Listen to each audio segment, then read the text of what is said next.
That's the great thing about the Word of God. When we get to heaven, that's what we can tell those angels up there. Let me in. I believe this book. Let me in. God's promised me something. And that's what we have. We have the Word of God. That's Jesus spoke to the devil himself and used the Word of God.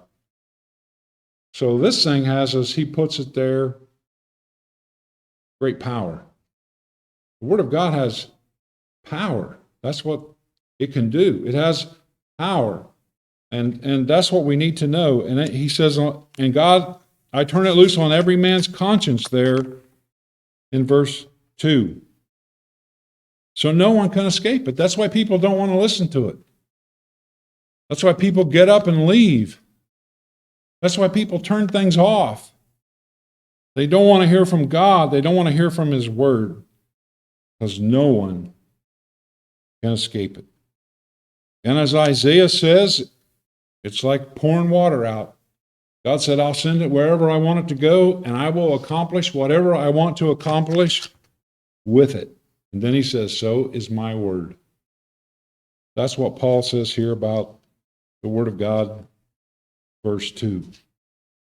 And that word manifest means to put on display. That's what Hebrews says about the Word of God. You can't hide from it. It's going to do a work on you and do a work on me. It has as Paul says here, the manifestation of the truth is that, that's that self-evident power that the Word of God has. It has that ability. It has that power. It's already in it. It's living. It's powerful. The gospel already has the power in it. You don't have to put it there. It's already there. All you got to do is turn it loose. And Paul says it's an exhibition of the truth. What's the Word of God? An exhibition of the truth. And it's going to tell you the truth. It's going to tell me the truth. Whether you're this high or you're this high. That's what the Word of God will do. That's why Paul said to every man's conscience in the sight of God. Don't leave anyone out. So it's God's scrutiny on our conscience. That's what it is. That's why people run from it. That's why people don't want to study it. That's why people don't want to hear from God, is because it has this inherent power to do these things. But that's a good thing. Where would we be without it? It's the Word of God. It's like it has a self-evident power. It's like lightning. Boom! Voice of lightning hits something. There's just this self-evident power about lightning. And there's this self-evident power about the Word of God. Doesn't need your help. That's what Paul says here in verse 2. And he says we do this how? In the sight of God. And again, this God brings liberty in verse 17. Don't be scared of Him. And Paul says here that we are in the conscience of the sight of God. So God is holding Paul accountable. Like he did in 2 Corinthians, Paul said, or 2 Thessalonians about this. Paul said, God is holding me accountable. I can't do anything but this.